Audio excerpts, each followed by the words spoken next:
Oh jeez. Should feel hot.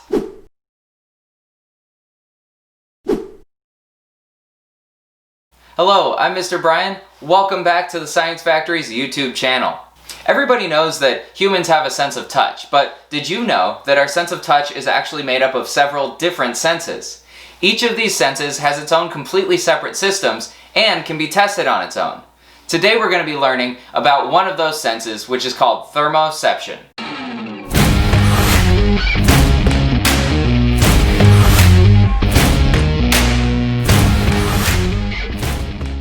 I'm going to be starting off the video with some technical background information because I know some of you are interested to know more about why these systems work the way they do and to learn more about what thermoception is. But did you know that you can easily skip around in our videos if you want to jump straight to the experiment? In the first 5 seconds of every video on this channel, we post the timeline for the video so that you can jump ahead to the experiment or so that you can review the background information later on. So please, go ahead and skip around and use our video however you see fit. Now, I love learning about the microsystems of our body because you would think that things get simpler as you get down to the microscopic level, but they stay pretty complex right down to the cellular level. Every cell in our body is unbelievably complex, quasi-intelligent, and can complete complex tasks with accuracy that humans could only dream of. And these are only subcomponents of our cells. I could go on and on about this topic, and I probably will in a future video, but we'll get back to our sense of touch now.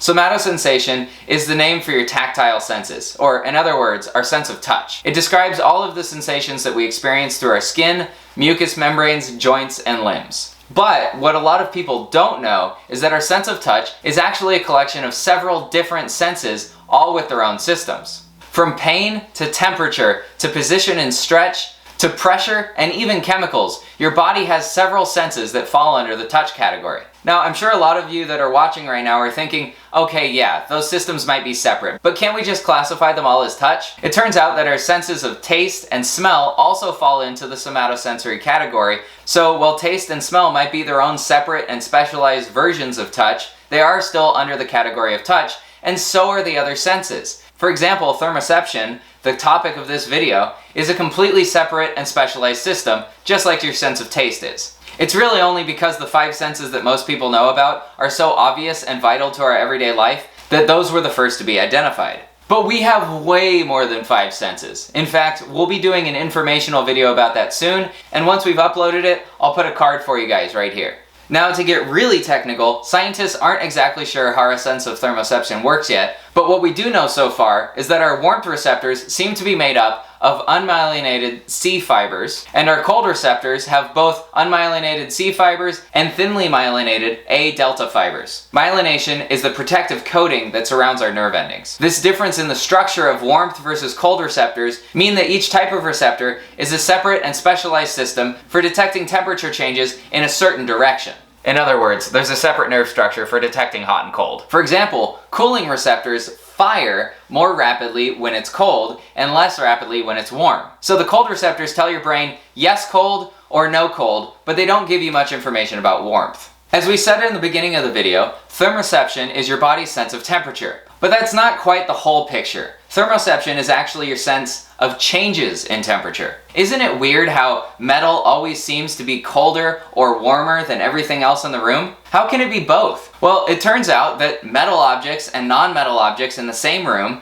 are actually usually the same temperature unless one of them is being actively heated up or cooled down. The reason that metal feels colder or feels warmer is because it's more conductive. So if a metal object is colder than your body, it's going to take warmth from your body quicker than an insulating material like styrofoam would take warmth from your body. The same goes for if the metal is hotter. It's going to transfer that heat to your body quicker than an insulating material. If you still don't believe me, we're going to test it right now. To test temperatures, we're going to use this cool doohickey, which is called a temperature gun or an infrared thermometer. You can get these things pretty cheap, about 25 bucks on Amazon at the time of this video. So I'll leave a link for you guys in the description down below if you'd like to try this out at home. I went ahead and grabbed a few objects from around the room to test with you guys. Let's see what we find. So first I've got this soda can because it's made of metal and it's filled with liquid. So that means that it should be highly conductive. 74.6. Let's compare that to this foam roller made of insulating material. 75 degrees. They're the same temperature, even though the soda can felt colder to me. Warm fuzzy towel. 75 degrees. Plastic bucket. 75 degrees. Piece of wood. 75 degrees. Squid hat. 75 degrees. Laptop. 87 degrees. Now this one's interesting because if you do this in the classroom with students, a lot of times students will find metal objects that were in the sun or that are part of some appliance like a mini refrigerator, and those things might not be the same temperature as everything else in the room because they're being heated up. So even though a lot of these objects feel warmer or feel colder, they're all actually the same temperature. It really has to do with how conductive the object is, which makes sense. Without an energy source like the sun, all of the objects in a room tend to equilibrate to the same temperature as each other. That's because molecules are constantly crashing into each other, and when they do that, they transfer energy from one molecule to the other. When more energetic or hot molecules are vibrating quicker and they bump into a less energetic or cold molecule that's vibrating slowly, some of that vibration energy will transfer to the cold molecule and both of the molecules will become closer in temperature. So over time, all of the objects in a room will approach the same average temperature. Remember, heat is just molecular vibrations. So even though the molecules in an object might have a range of temperatures, when we measure an object's temperature, we're measuring the average kinetic energy of the molecules that make up that object. In other words, heat. So why is it then that we don't actually sense temperature and instead we only sense changes in temperature? We can't know for sure, of course, but we do have some theories. Your body's senses are designed to help us navigate the world and protect ourselves from danger.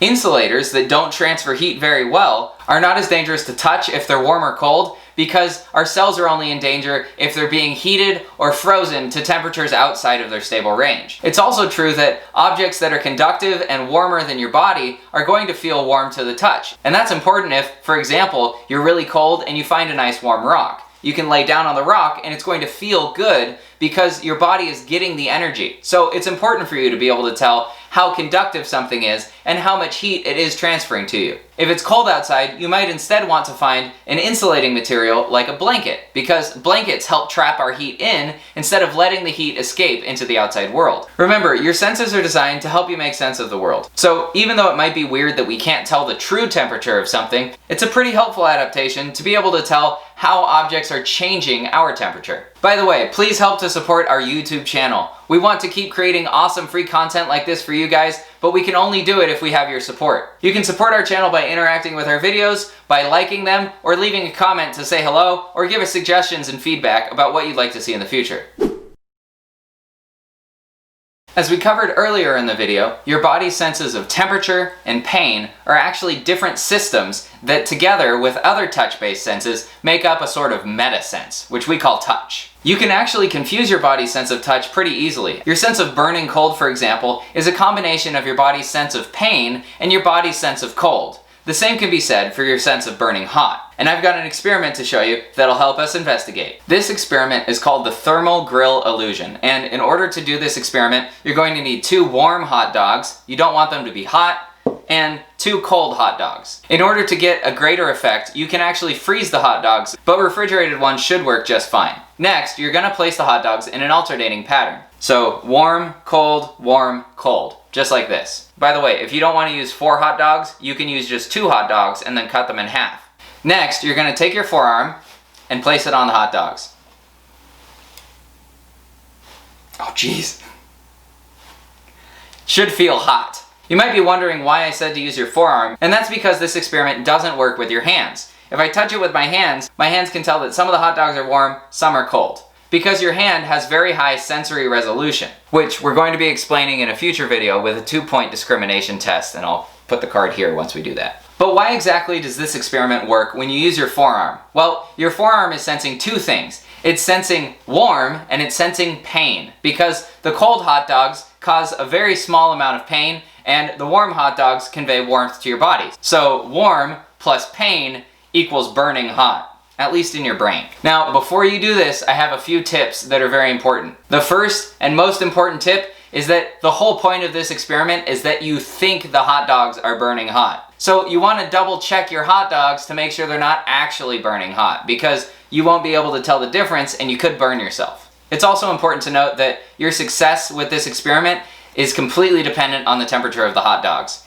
If you're feeling like the hot dogs are warm, but not painfully warm, then you need the cold hot dogs to be colder. If you feel like the hot dogs are just cold, but you don't feel any heat, then you need warmer, warm hot dogs. If you get the balance just right, it'll feel like it's burning hot. And it can be a very convincing illusion for some people.